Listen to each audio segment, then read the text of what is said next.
Bicep curl. Ito yung isa sa subukan kong arms workout dahil nga napakahirap para sa akin mag-arm day.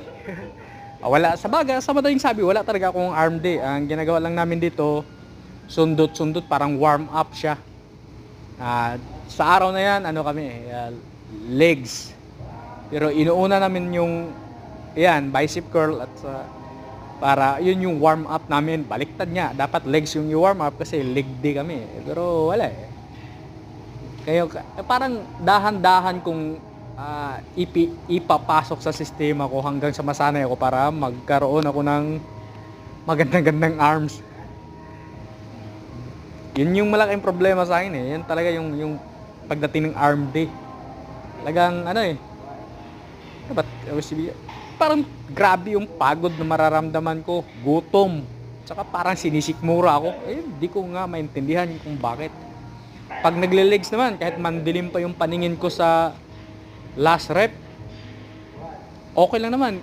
Buntong hininga, inom ng tubig, pwede na mag-uumpisa ulit ng panibagong set. Pero dito talagang hirap na hirap ako. Di ko maramdaman. May time nga na gusto ko sanang mag-arm day. Hindi pa nangangalahati yung workout ko sa araw na yun. Talagang nakaramdam na talaga na akong gutom, pagod, lahat na pwede kong maramdaman ko na.